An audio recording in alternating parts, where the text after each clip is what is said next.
علیکم ورحمۃ اللہ وبرکاتہ۔ بسم اللہ الرحمن الرحیم، والصلاة والسلام علی رسولہ الکریم وعلی آلہ وصحبہ اجمعین، اما بعد۔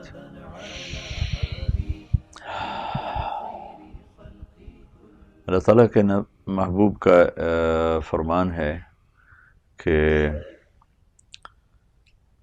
اللہ تعالیٰ نے اس دین کو اپنے لیے پسند کیا ہے۔ ان اللہ استخلص ھذا الدین لنفسہ، تو لا یصلح له الا السخاء وحسن الخلق الا فزینوہ بہما، او کما قال۔ اللہ کے نبی کا فرمان ہے کہ اللہ نے اس دین مبارک، دین اسلام کو اپنے لیے پسند کیا ہے، اور اس دین کے سب سے زیادہ جوڑ کھانے والی اور سب سے زیادہ اس کے شایان شان دو چیزیں ہیں، ایک اچھے اخلاق اور ایک سخاوت۔ پھر آپ نے فرمایا کہ الا سنو میری بات غور سے، فزینوہ بہما، تو اپنے دین کو خوبصورت بناؤ اچھے اخلاق کے ساتھ اور سخاوت کے ساتھ۔ کتنی خوبصورت بات ہے کہ دین کے کتنے اعمال ہیں، ان کو دین کا میک اپ نہیں فرمایا۔ ہماری آج کی زبانیں سمجھیں کہ یہ میک اپ میں بہت سی چیزیں استعمال ہوتی ہیں جس سے چہرہ خوشنما ہو جاتا ہے، کپڑے خوشنما ہو جاتے ہیں، کمرہ خوبصورت ہو جاتا ہے۔ تو اللہ کے نبی فرما رہے ہیں کہ میرے اللہ کا یہ دین، اس کا میک اپ دو چیزیں ہیں، ایک اچھے اخلاق اور ایک سخاوت۔ برے اخلاق والا کبھی اللہ کا دوست نہیں بن سکتا، بخیل آدمی کبھی اللہ کا دوست نہیں بن سکتا۔ اللہ کے نبی سے پوچھا گیا یا رسول اللہ سب سے بڑی نیکی کیا ہے؟ آپ نے فرمایا اچھے اخلاق، تواضع، صبر۔ آپ سے پوچھا گیا یا رسول اللہ سب سے بڑی برائی کیا ہے؟ تو آپ نے فرمایا حد درجے کا بخل اور برے اخلاق۔ ای سیئۃ اعظم الشح المطاع وسوء الخلق۔ برے اخلاق، حد درجے کا کنجوس، بخیل ہونا سب سے بڑی برائی۔ ای حسنۃ اعظم، یا رسول اللہ سب سے بڑی نیکی کیا ہے؟ کہ حسن الخلق والتواضع والصبر علی البلاء۔ اچھے اخلاق، لوگوں کے سامنے جھکنا، تواضع اور صبر، حالات پہ صبر۔ تو اس وقت میں جو بات کرنا چاہتا ہوں، آخری عشرے میں اللہ تعالیٰ نے غریب لوگوں کے لیے، پورے رمضان میں ہے یہ، کوئی آخری عشرے میں لوگ عام طور پہ یہ صدقہ فطر جس کو ہم کہتے ہیں، یا ہماری زبان میں فطرانہ کہتے ہیں، یہ روزوں کی زکوٰۃ۔ بہتر تو یہ ہے کہ یہ پہلے ہی 10 دن میں دی جائے، باقی عید سے پہلے پہلے دی جا سکتی۔ یہ اللہ نے اپنے غریب بندوں کے لیے، ان کے گھر میں خوشی پہنچانے کے لیے، ان کی عید کو اچھا، ان کے روزوں کو اچھا گزروانے کے لیے ہر مسلمان مالدار پر روزے کا صدقہ رکھا ہے۔ بہت معمولی سا ہے، عام طور پر علماء بتاتے بھی ہیں، اخباروں میں بھی آتا ہے کہ 2 سیر گندم، 2 سیر گندم آج کے لحاظ سے غالباً کوئی 100 روپے کی بنتی ہے، تو یا اس سے کم و بیش ہوگی، اتنا ہی ہے۔ اگر یہ دے دیا جائے تو حکم پورا ہو جاتا، لیکن میں آپ کو اللہ کے نبی کی سنت بتانا چاہتا ہوں تاکہ آپ کے ذریعے سے غریب لوگوں تک زیادہ پیسہ چلا جائے۔ ہمارے نبی پاک صلی اللہ تعالیٰ علیہ وسلم کشمش کا فطرانہ دیا کرتے تھے، صدقہ فطر۔ گندم 2 کلو بنتی ہے اور کشمش 3 کلو ہے، تو آپ نے یا تو کشمش، اس زمانے میں پیسے تو دیتے نہیں تھے، چیز دیتے تھے، یا آپ کھجور دیا کرتے تھے یا آپ کشمش دیا کرتے تھے۔ کشمش کافی مہنگی ہے، کھجور بھی اچھی خاصی مہنگی ہے، اس کے مقابلے میں گندم بہت سستی ہے۔ کشمش کے لحاظ سے اگر صدقہ فطر دیا جائے تو میرے خیال میں ایک آدمی کا 1000 سے اوپر بنتا ہے، یا کم از کم 1000 بنتا ہے اچھی کشمش۔ اور کھجور کے حساب سے دیا جائے تو وہ بھی کم از کم 300-400 بن جاتا ہے کسی اچھی کھجور۔ مجھے بھاؤ معلوم نہیں، آپ بازار میں معلوم کر کے اس کے مطابق ادا کریں۔ اور گندم کے لحاظ سے بھی کوئی دینا چاہے تو ہو جاتا ہے، لیکن بہتر یہ ہے، آپ سب کی خدمت میں گزارش ہے کہ آپ صدقہ فطرانہ کشمش کے حساب سے دیں۔ 3 کلو کشمش کا ریٹ معلوم فرمائیں اور اس کا حساب لگا کر گھر کے جتنے افراد ہیں اس میں زکوٰۃ تو بالغ پر ہوتی ہے، صدقہ پھر چھوٹے بچہ کا بھی ہوتا ہے، جو 1 دن پہلے پیدا ہوا ہے اس کا بھی ہوتا ہے۔ اگر گھر کے 4 افراد ہیں اور 1000 روپیہ کشمش کا ریٹ ہے، 3 کلو تو 4000 روپے ہو گیا۔ گندم کے لحاظ سے دیں گے تو 400 روپیہ ہے، کھجور کے لحاظ سے دیں گے تو اس کے بیچ میں کوئی رقم بن جائے گی۔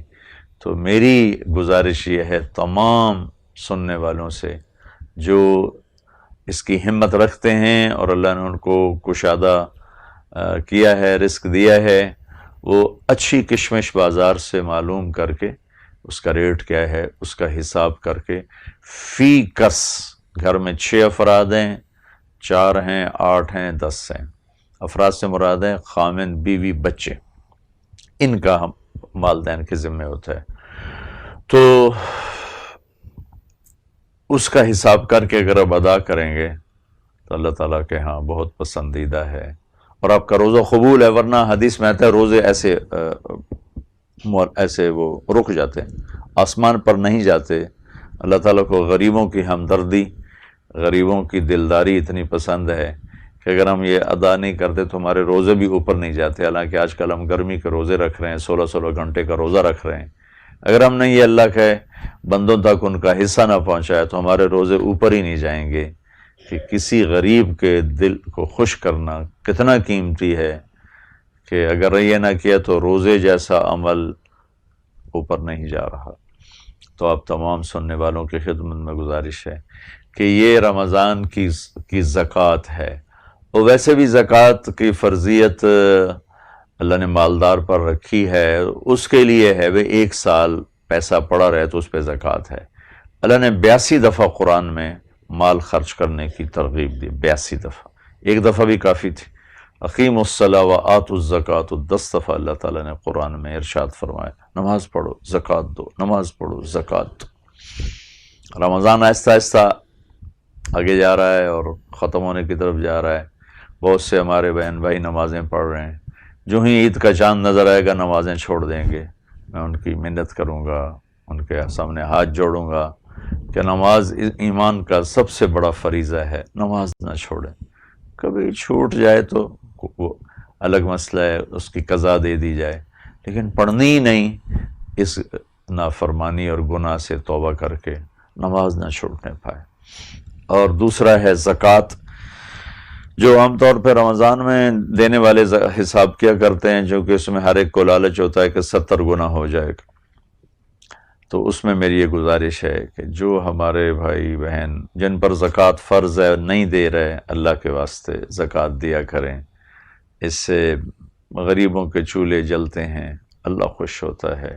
زکوٰۃ نہ دی جائے تو نماز، روزہ، حج، عمرے جنت میں نہیں پہنچا سکتے، بلکہ زکوٰۃ کا نہ دینا رکاوٹ ہو جائے گا، اور ساری نمازوں کے باوجود اور سارے روزے عمرے کے باوجود آگ دیکھنی پڑے گی۔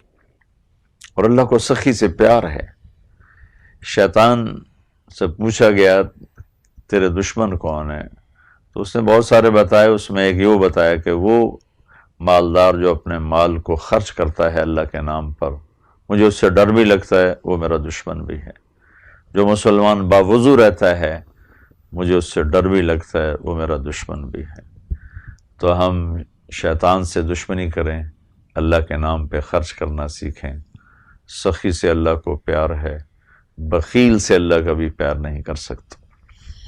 اب بعض فطرتاً اللہ کے فضل سے سخی ہوتے ہیں، ان کو نہ کوئی سناتا ہے نہ کہیں سے سنتے ہیں، لیکن ان کی طبیعت میں سخاوت ہوتی ہے، چاہے غریب ہو چاہے مالدار ہو۔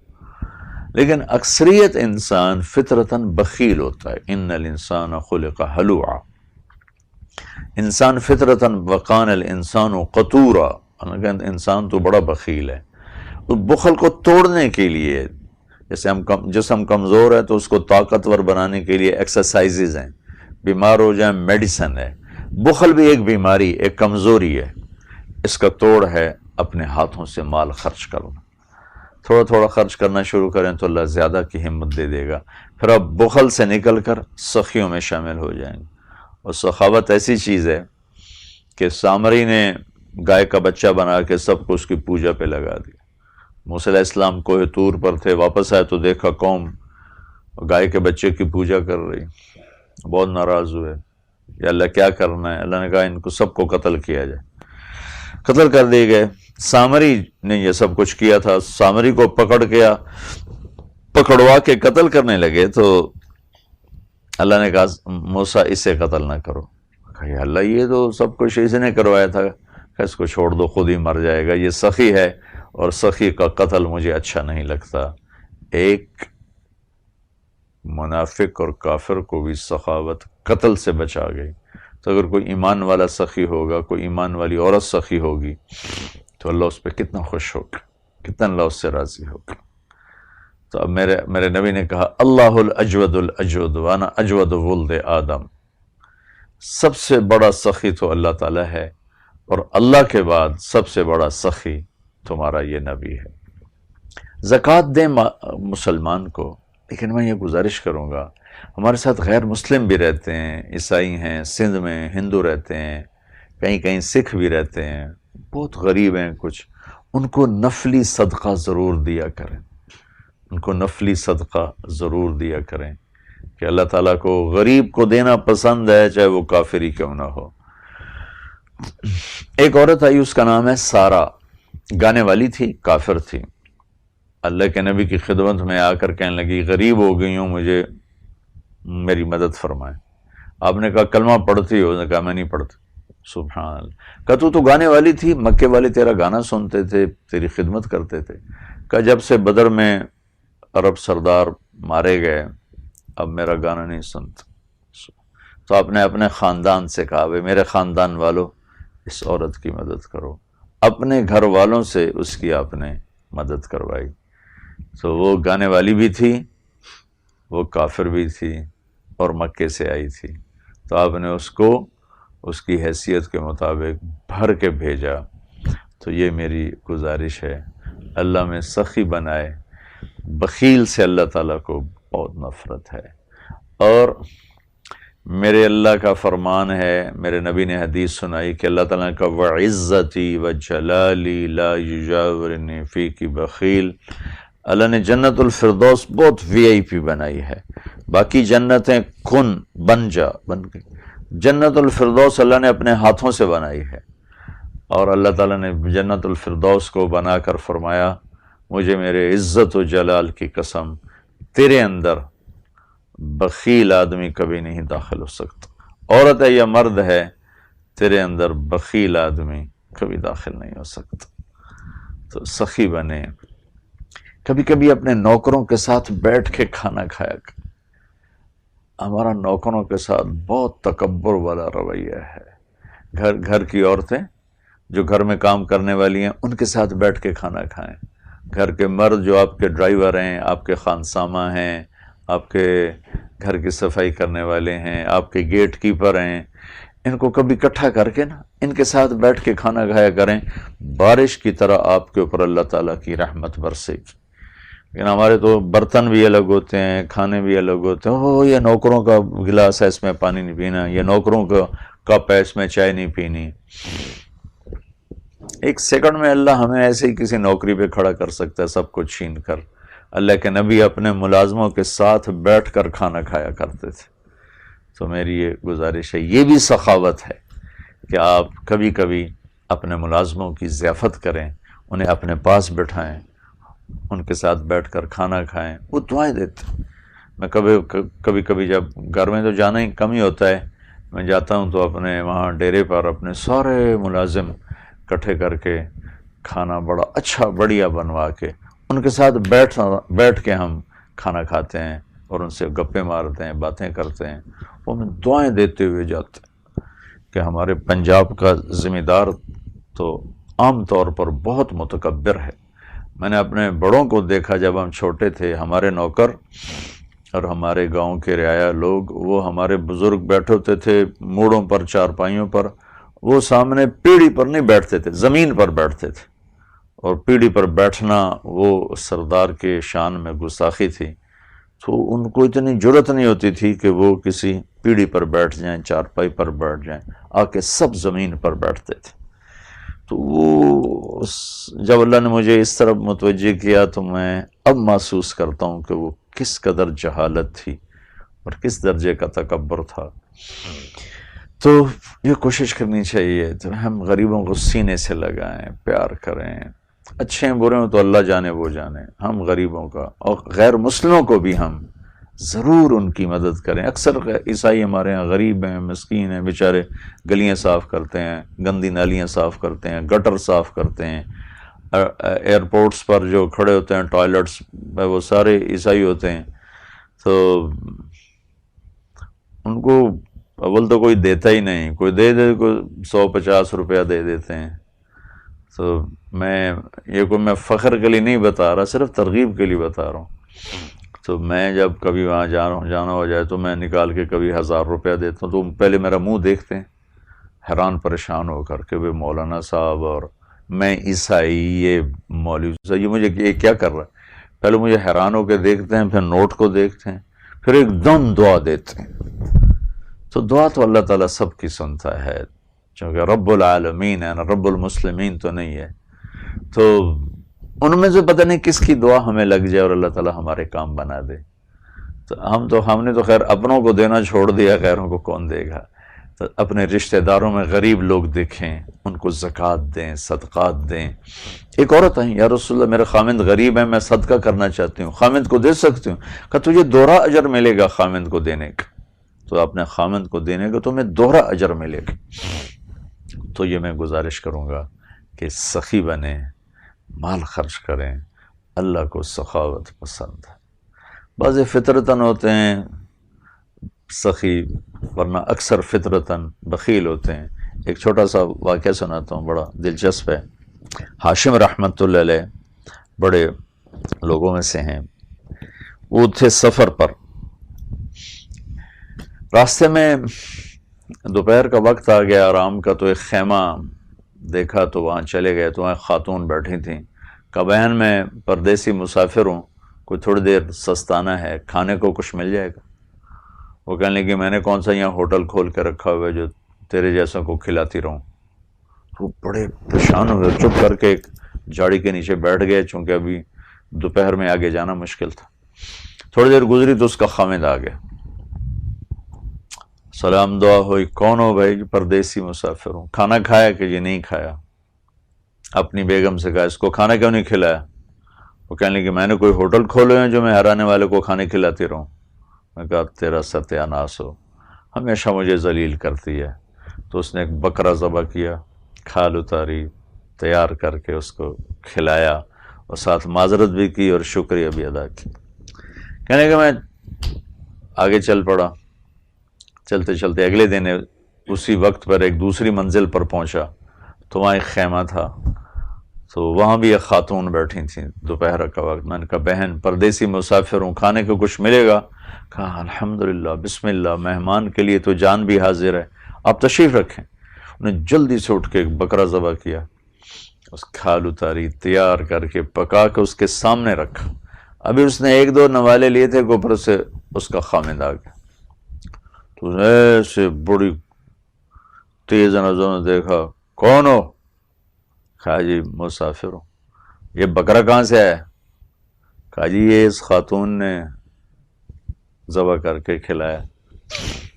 کہنے لگا تو مجھے بھوکا کر کے مارے گی؟ میں نے یہاں ہوٹل کھولا ہوا ہے، جو آتا ہے تو اس کو کھانے کھلانے شروع کر دیتی ہے، تو نے تو مجھے برباد کر کے رکھ دیا، میرا سارا رزق تو نے لٹا دیا۔ ہاشم کہنے لگے میں زور سے میری ہنسی نکل گئی، ہنس پڑا۔ تو نے مجھے غصے سے دیکھا، کیوں ہنس رہے ہو؟ میں نے کہا جی وہ بس ویسے ہی ہنس پڑا ہوں کہ پچھلی منزل پر اس کا الٹا چکر دیکھا تھا، وہاں عورت آپ جیسی تھی اور مرد اس عورت جیسا تھا، تو وہ غصے میں کہنے لگا تم جانتے وہ کون ہے؟ میں نے کہا جی میں تو نہیں جانتا ہوں۔ کہا وہ عورت میری بہن ہے اور یہ عورت اس مرد کی بہن ہے۔ تو ایسے اللہ بعض خون سخی بناتا ہے اور بعض خون بخیل ہوتے ہیں، لیکن علاج ہو سکتا ہے اگر ہم اپنے ہاتھوں سے دیتے رہیں۔ بچوں کو سکھائیں خرچ کرنا، ہم نے بچوں کو بھی اکاؤنٹ بیٹا سیونگ کرو، بیٹا سیونگ کرو، بیٹا سیونگ کرو، انہوں نے اسی بنیا ہی بنا کے رکھ دیتا، پیسے ہی جوڑی جاؤ، اور دنیا جی میں کم بھی کوئی نہیں، پیسے تو سوا اور بھی دکھ ہیں زمانے میں محبت کے سوا، راحتیں اور بھی ہیں وصل کی راحت کے سوا۔ ہمارا معاشرہ جوڑنے کا مزہ چکھ رہا ہے، اگر یہ لگانے کا مزہ چکھ گیا نا پھر انہیں جوڑنا بھول جائے گا۔ ہاں اپنے بچوں کے لیے رکھو ضرور، میں نہیں کہتا سارا خرچ کرو، لیکن سارا جمع بھی نہ کرو، کم از کم زکوٰۃ تو سب دیں، اور زکوٰۃ کے علاوہ جب دیں گے تو آپ سخی بنیں گے۔ زکوٰۃ دینے کے بعد آپ سخیوں سے، بخیلوں سے باہر آ گئے، سخیوں میں داخل نہیں ہوئے، درمیان میں کھڑے ہوئے۔ جب آپ 2500 پہ 1 روپیہ بھی اوپر دیں گے تو آپ سخیوں میں آپ کا نام آ جائے گا۔ تو بس یہ میری گزارش ہے کہ ہم اللہ کے نام پہ خرچ کرنے والے بنیں۔ اور اگر کسی کے پاس کچھ نہیں ہے تو ایک حدیث سنا دیتا ہوں، کل بھی اس پر بات کی تھی اور میں کرتا ہی رہتا ہوں بات۔ ایک صحابی نے رات کو اٹھ کر کہا یا اللہ تیرے نبی کہتا ہے مال خرچ کرو، میرے پلے تک ککھ بھی کوئی نہیں، میں کی خرچ کراں؟ جس نے میری بے عزتی کی، میرا دل دکھایا، مجھے ذلیل کیا، مجھے خوار کیا، میں نے سب کو معاف کیا، میں اپنی عزت کا صدقہ تیرے نام پہ کرتا ہوں۔ سبحان اللہ۔ صبح ہوئی فجر کی نماز میں آپ نے اعلان کیا رات کس نے صدقہ کیا تھا؟ بھائی سارے چپ بیٹھے رہے، کوئی بھی نہیں بولا، اس کو خیال بھی نہیں آیا کہ میں نے کچھ کیا ہے۔ پھر آپ نے واضح کیا بھائی رات کو اپنی عزت کا صدقہ کس نے کیا، اپنی عزت کی سخاوت کس نے کی؟ وہ کھڑے ہو کہ یا رسول اللہ میں نے کی تھی۔ میں نے کہا اللہ پیسے تو ہیں کوئی نہ، تو چل میں اپنی عزت ہی تیرے ناتے صدقہ کر رہے ہیں۔ میرے نبی نے فرمایا اللہ نے تیرا یہ سب کچھ قبول صدقے میں لکھ دیا ہے۔ یہ بھی سخاوت ہے، کچھ نہیں ہے پاس، یا اللہ جس نے زیادتی کی میں نے سب کو معاف کیا، تو آپ بھی سخیوں میں شامل ہو گئے۔ اللہ کو سخی سے پیار ہے، بخیل سے کبھی دوستی نہیں کرتا، چاہے سارا دن مصلی پر بیٹھا رہے، اور سخی سے دوستی توڑتا نہیں چاہے وہ غافل ہی ہو، جب کبھی وہ توبہ کرے گا اللہ کی رحمت اسے اپنی چھاؤں میں لے لے گی۔ تو یہ مبارک مہینہ ہے، رحمتوں کا مہینہ ہے، میں آپ سے گزارش کروں گا سخی بنیں، بخیل نہ بنیں، اور یہ بھی سخاوت ہے کہ ہم معاف کریں، درگزر کریں۔ اور میں نے اس طرف بھی متوجہ کیا ہے کہ غیر مسلموں کو بھی دیں، زکوٰۃ نہیں، زکوٰۃ صرف مسلمان کے لیے، فطرانہ مسلمان کے لیے۔ زکوٰۃ کے علاوہ جو صدقات ہیں اس میں غریب مسلمانوں کو دیں، غریب غیر مسلموں کو دیں، اگر قریب ہیں، قریب نہیں تو ٹھیک، اپنے غریب رشتہ داروں کو دیں، اپنے قریب کے دور کے رشتہ داروں کو دیں، ڈھونڈ کے ان کو دیں، اور احسان جتلا کے نہ دیں، ایسے دیں کہ آپ ان کے احسان مند ہوں کہ آپ نے میرا مال قبول کیا ہے، بتانا بھی نہیں چاہیے میں تمہیں زکوٰۃ دے رہا ہوں۔ تو لا يسأل الناس الحافا، اللہ نے خاص طور پہ مینشن کیا ہے، خاص طور پر وہ لوگ جو ضرورت مند ہیں اور مانگتے نہیں ہیں، اور اندر میں فاقہ ہوتا ہے اور مانگتے نہیں ہیں، ان کو ڈھونڈ کے دینا چاہیے کہ وہ بڑے ضرورت مند ہوتے ہیں، عزت نفس کی وجہ سے بتا بھی نہیں سکتے، اور گھر میں ان کے فاقہ ہوتا ہے۔ تو بس میں یہ گزارش کروں گا کہ ہم اپنے مال کو خرچ کریں۔ یہ بھی سخاوت ہے، آپ کسی کو میٹھا بول بولیں، آپ مسکرا کے ملیں، اپنے نوکروں کے ساتھ مل بیٹھیں، کبھی کبھی ان کے ساتھ بیٹھ کے کھانا کھائیں، کبھی ان کے ساتھ بیٹھ کے چائے پئیں، کبھی ان کے ساتھ بیٹھ کے شربت پئیں۔ اب جیسے رمضان چل رہا ہے، کبھی انہیں اپنے دسترخوان پہ بلا کر افطاری میں ان کو شریک کریں، ان کے اندر سے آپ کے لیے دعائیں نکلیں گی۔ یہ فرق بیٹھائیں۔ ہمارے یہاں ڈرائیور آگے بیٹھتا ہے، صاحب پیچھے بیٹھتا ہے، اور ڈرائیور کے ساتھ والی سیٹ پر بیٹھنا وہ اپنی ذلت سمجھتا ہے، یا ڈرائیور کے گلاس میں پانی پینا وہ اپنے لیے بہت چھوٹا پن سمجھتا ہے۔ ان ساری چیزوں سے بچنا چاہیے۔ اللہ مجھے آپ کو عمل کی توفیق بخش۔ السلام علیکم.